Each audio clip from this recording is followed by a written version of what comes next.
Hello students, कैसे हैं आप सब स्टूडेंट्स। मैं आशा करती हूँ कि आप सब अच्छे ही होंगे। आज जो है अब हम एक न्यू सीरीज स्टार्ट कर रहे हैं जो एक रिवीजन सीरीज रहेगी। आज से हम इम्पोर्टेंट चीज़ें जो हैं डिस्कस किया करेंगे हर चैप्टर की। तो आज मैं लाई हूँ trigonometric, some applications of trigonometric. देखिए, स्टार्टिंग से चीज़ें कुछ वर्ड्स को मैं थोड़ा सा क्लियर करना चाहती हूँ कि क्या मतलब होता है कुछ वर्ड्स का जो क्वेश्चंस में यूज़ होते हैं। सबसे पहले आपके सामने है line of sight. Line of sight हमारे पास क्या होता है? It is the line drawn from eye of observer to a point on the object viewed by the observer. कि एक ऐसी लाइन जो हम ड्रॉ करते हैं, मतलब अपनी देखकर, ऑब्जर्व करके, कि ऐसा ऑब्जेक्ट जो क्या करता है, कोई ऑब्जर्वर करता है। क्या बोला जाता है ना, कई बार जनरली क्वेश्चंस में यूज होता है लाइन ऑफ साइट। तो ये लाइन ऑफ साइट का यही मीनिंग है कि हमने जो है कोई ऐसी लाइन ड्रॉ करनी है। ठीक है जी। उसके बाद जो नेक्स्ट है एंगल ऑफ एलिवेशन।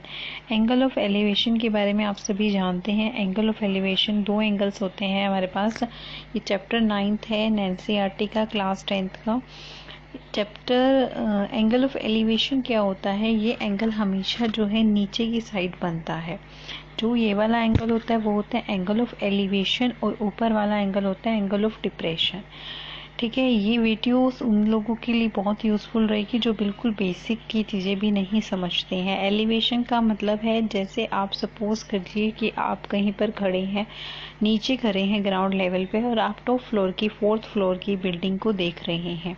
तो आप नीचे से जो ऊपर देख रहे हैं, अपना आइज़ का जो एंगल है वो एंगल ऑफ एलिवेशन कहलाया जाता है। लेकिन अब आप डिप्रेशन किसे कहते हैं, वो अपोजिट हो जाता है। उसमें क्या है कि मान लीजिए आप बिल्डिंग पे खड़े हैं, यहाँ पर आप ऊपर खड़े, यहाँ से हमने ऊपर से जो चीज़ देखी वो होता है एंगल ऑफ डिप्रेशन, और जब हमने नीचे से जो चीज़ देखी वो होता है एंगल ऑफ एलिवेशन। क्लियर? तो एंगल ऑफ एलिवेशन और एंगल ऑफ डिप्रेशन जो है यही चीज़ें होती हैं। उसके बाद ये कुछ एक्सप्लेन करके दिया हुआ है। कुछ मैं एक एग्जांपल्स लेके आई हूँ साथ में विद सॉल्यूशन। देखिए, the angle of elevation of top of tower from the foot of building is 60 degree. ध्यान से समझिए कि एंगल ऑफ एलिवेशन मतलब कि नीचे से कोई टावर से मतलब from the foot of building, building के फुट से टावर को देखा जा रहा है, वो 60 डिग्री का है। तो देखिए हमने क्या करना है, उसके बाद पहले स्टेटमेंट रीड करते हैं। The angle of elevation of the top of the building from the foot of tower is 30 degree. Top of building से from the foot of tower का कितना है? 30 डिग्री। अगर हम एज्यूम करें कि बिल्डिंग है 16 metre tall, what is the height of the tower? हमें हाइट बतानी है टावर की। देखिए, आप एज्यूम कर लीजिए ये आपकी कहीं बिल्डिंग है और यहाँ पर कहीं आपका टावर है। ठीक है जी। अब उसने स्टार्टिंग में बोला है angle of elevation of top of tower from the foot of building is 60 degree. कि आपके जो टावर से, ये टावर से, देखिए बात को समझिए, टावर से from the foot of building, from यहाँ से जो यहाँ का एंगल है वो कितना है? 60 डिग्री। और आपका बोला है यहाँ से नीचे से, यहाँ से जो एंगल है वो कितना है? 30 डिग्री। बात समझ में आई? आपके पास क्या था? टॉप ऑफ टावर, टावर से, ये टावर है मेरा, ये मेरी बिल्डिंग है। तो टावर से जो बिल्डिंग का हमें जो दिया हुआ था वो हमें क्या दिया हुआ था? 60 डिग्री। ठीक है। तो आपने पेपर में पहले तो इसकी लैंग्वेज लिखनी होती है कि ए बी हमने क्या किया है, ए बी को हमने बिल्डिंग लेट किया है, सी डी को हमने टावर की हाइट लेट किया है, ए बी सी हमारा क्या क्या है, ए मतलब हम अपने एंगल्स बताएंगे कि हमारा एंगल क्या है। अब देखिए, हमेशा इन क्वेश्चन को फाइंड आउट करने के लिए यही ट्रिक होती है कि आपको एक चीज़ गिवन होती है, दूसरी चीज़ निकालनी होती है। यहाँ पर आपको ए बी गिवन है, आपको बी डी जो है वो निकालना है, राइट? तो आपको क्या करना पड़ेगा, क्योंकि हमें चाहिए सी डी। तो नेक्स्ट आप कीजिए कि बी डी निकालिए पहले, फिर आप बी डी का यूज़ करके आप सी डी निकाल दीजिए। मतलब आप ट्रायंगल लेंगे, आप क्या कीजिए, आप ट्रायंगल लीजिए ए बी डी। देखिए इसका सॉल्यूशन देखिए ज़रा आप। ए बी डी हमने, जैसे कि हमने यहाँ पे ट्रायंगल ले लिया, ए बी डी। अब हमारे पास A B upon B D, आपको ये सबको पता होगा, P B B H H B.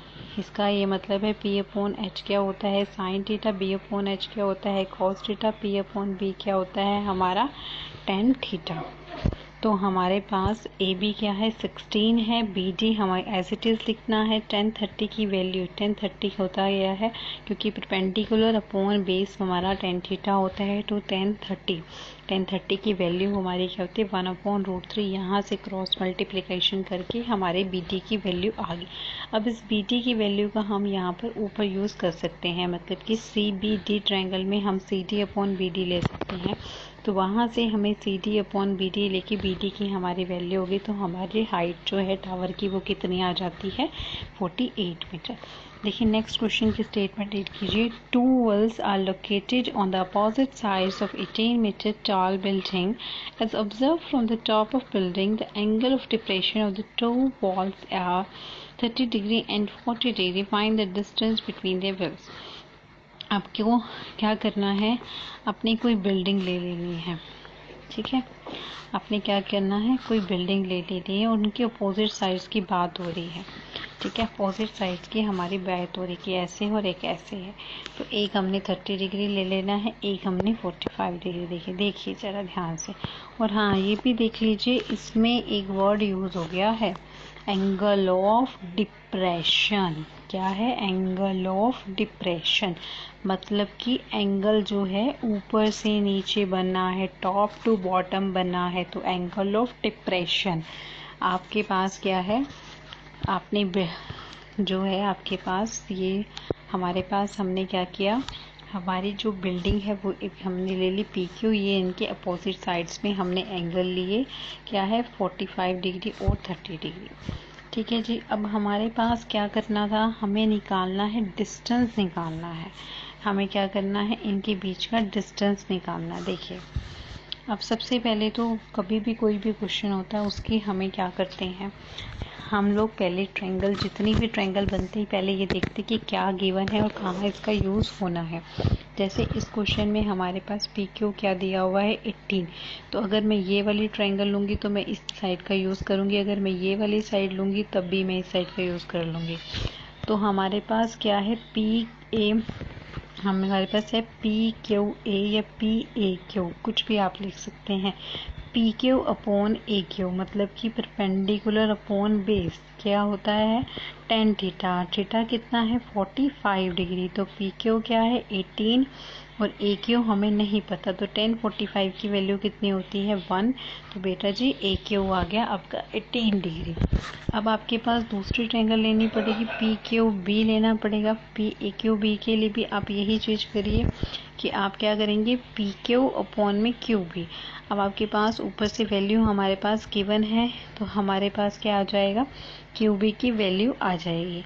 अब देखिए बेटा, अब देखिए आपके पास सबने निकालना क्या था, आपको क्या कहा हुआ था क्वेश्चन में कि आपको बोला हुआ था डिस्टेंस, आपको बोला था आपको डिस्टेंस फाइंड आउट करना है, डिस्टेंस बिटवीन द वेल्स। अब तो आपको ए और बी का क्या करना था डिस्टेंस फाइंड करना था।